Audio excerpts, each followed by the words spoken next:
अब की बार मोदी सरकार। ये कैंपेन बना ऐतिहासिक सफलता। बिहार के खून में राजनीति। यहाँ बच्चे पहले नारा लगाना सीखते हैं, फिर बोलते। गुजरात सरकार ने उन्हें सलाहकार की भूमिका देने का प्रस्ताव पेश किया। Meetings with Prime Minister Modi in the last 3 months. 2011 में गुजरात की सियासत बदल रही थी। अमित शाह जेल में थे और नरेंद्र मोदी दिल्ली की ओर बढ़ रहे थे। 12 campaign and the 2014 लोक सभा इलेक्शंस। संयुक्त राष्ट्र से लौटे पीके ने मोदी को एक ब्रांड की तरह गढ़ा। अमित शाह कानूनी लड़ाई लड़ रहे थे तो प्रशांत मोदी की छवि और संदेश को देश भर में फैलाने में जुटे। लेकिन उनकी तेजी से बढ़ती भूमिका और लोकप्रियता ने पार्टी के भीतर कुछ लोगों को असहज कर दिया, खासकर अमित शाह। प्रशांत की रणनीति ने महागठबंधन को एक अप्रत्याशित जीत दिलाई। प्रशांत बिहार के गांव-गांव जा रहे हैं, लोगों से मिल रहे हैं, उनकी समस्या सुन रहे हैं, उनके सपने को समझ रहे हैं। ये कहानी सिर्फ एक आदमी की नहीं है, ये कहानी है उस बिहार की जो बदलना चाहता है, एक नए जनसुराज के सपने के साथ। एक बिहारी जो अमेरिका में सेटल था, फिर अफ्रीका गया और सब कुछ छोड़कर भारत लौट आया। वो बिहारी जिसने देश का प्रधानमंत्री गढ़ा, कई मुख्यमंत्रियों की तकदीर लिखी। वो अपने प्रोफेशन के शिखर पर था जहां लोग पहुंचने का सपना देखते हैं, और वहीं से उसने देखा एक और कई गुना बड़ा सपना, बिहार को बदलने का। क्योंकि उसके लिए बिहार सिर्फ एक जगह नहीं, एक जिम्मेदारी है, एक अधूरा सपना जिसे पूरा करना अब उसका मिशन बन चुका है। कहते हैं बिहार के खून में राजनीति है। यहाँ बच्चे पहले नारा लगाना सीखते हैं, फिर बोलना। तो वो जानते हैं कि ये आदमी ना नेता है ना अभिनेता, ये विचार है, ये क्रांति है। आज हम इस कहानी को थोड़ा और करीब से समझने की कोशिश करेंगे। वो बिहारी जिसने बिहार के बदलते कल की नींव रख रखी है, और वो कहानी जहां राजनीति नहीं नियत बोलती है। वो कहानी जहां कोई प्रचार नहीं प्रयास दिखता है, और वो कहानी प्रशांत की, जो एक सोच से शुरू हुई थी और अब एक आंदोलन बन चुकी है। नमस्कार दोस्तों, मेरा नाम है इंद्र मोहन और आज की कहानी है एक ऐसे आदमी की जो बिहार के एक छोटे से गांव से निकलकर देश की सियासत का सबसे बड़ा मास्टरमाइंड बन गया। नाम है प्रशांत किशोर, या सबके लिए पीके। 1977 में बिहार के रोहतास जिले के कोनार गांव में जन्मे प्रशांत एक साधारण मिडिल क्लास परिवार से आते हैं। उनके पिता डॉक्टर श्रीकांत पांडे एक सरकारी डॉक्टर थे।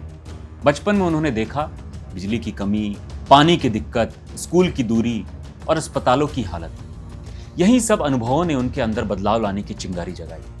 इंजीनियरिंग पूरा करने के बाद प्रशांत ने अपने करियर की शुरुआत एक अलग क्षेत्र से की। वो संयुक्त राष्ट्र यूएन के हेल्थ प्रोजेक्ट से जुड़े हुए थे।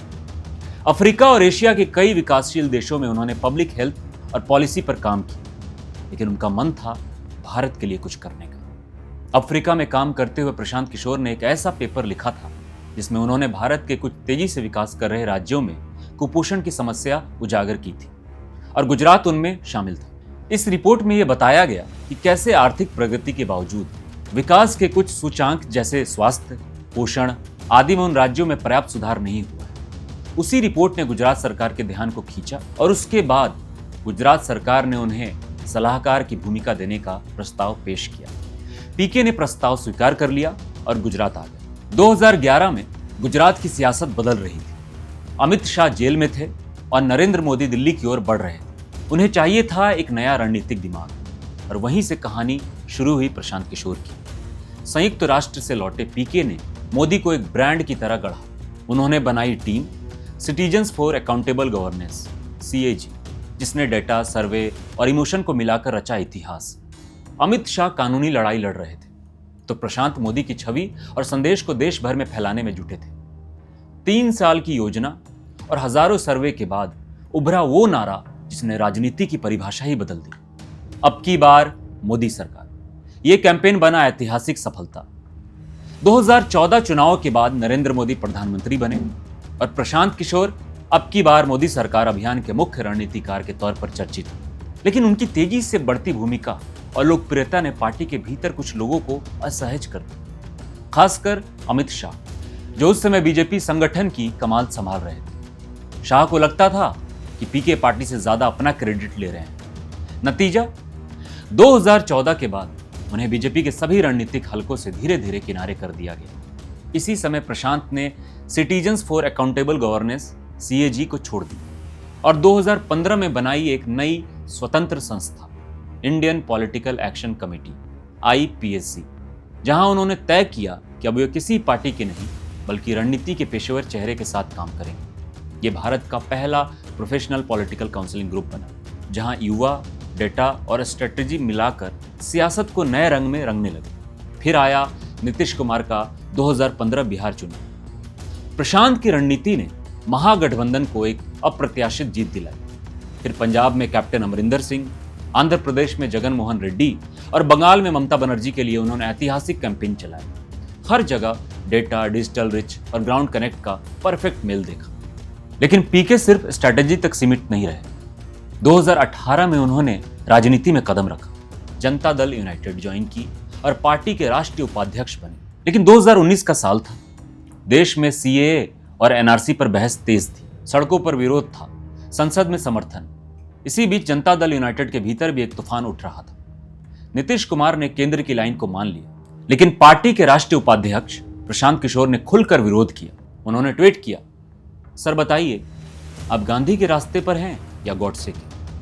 यह सवाल सिर्फ नीतीश से नहीं, पूरी राजनीति की आत्मा से था।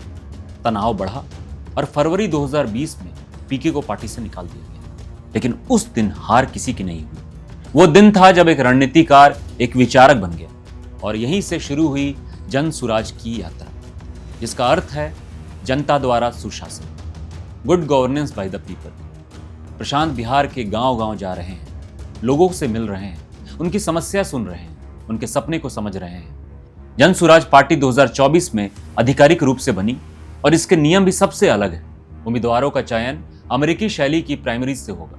90% नए लोग होंगे जिन्होंने पहले कभी चुनाव नहीं लड़ा और जनता को मिलेगा राइट टू रिकॉल। अगर कोई नेता खराब काम करे तो उसे हटाया जा सके। प्रशांत का विजन बिल्कुल स्पष्ट है, बिहार को बदलने के लिए, बिहार के लोगों को उठना होगा। वो कहते हैं राजनीति के वोट बैंक से ऊपर ले जाना होगा और गवर्नेंस को अकाउंटेबिलिटी के नीचे लाना होगा। आज भी वो बिहार की सड़कों पर जन सुराज यात्रा कर रहे हैं। पद यात्रा के जरिए हर गांव, हर कस्बे, हर जमीन से जुड़े हुए हैं।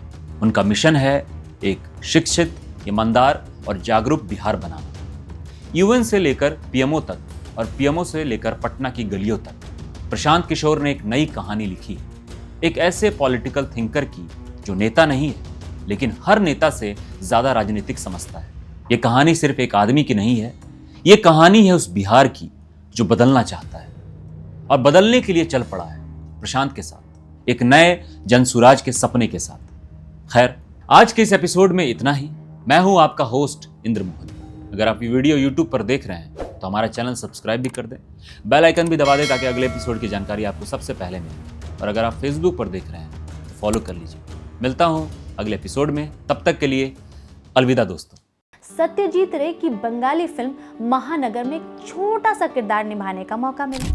कॉलेज के दिनों में भी जया जी कल्चरल एक्टिविटीज और थिएटर में एक्टिव रही। पुणे के FTI में दाखिला मिला, जहां उन्होंने एक्टिंग की पढ़ाई की और एक्टिंग में गोल्ड मेडल मिला। अनिल धवन, सुभाष घई, असरानी और डैनी जैसे टैलेंटेड कलाकारों जैसे दोस्त मिले। गुड्डी फिल्म में उनकी स्कूल स्टूडेंट वाली मासूमियत, फिल्मों की दीवानी लड़की का किरदार, बस वो तुरंत पॉपुलर हो गई। फिर फिल्म जैसे अनामिका, कोशिश, नई दिन नई रात, नौकर, पिया का घर, परिचय, हर रोल में नए किरदार करती रही। मिली और अभिमान में अमिताभ बच्चन के साथ वो केमिस्ट्री सबको भा गई। 1973 को अमिताभ बच्चन से शादी, फिर बेटा अभिषेक और बेटी श्वेता।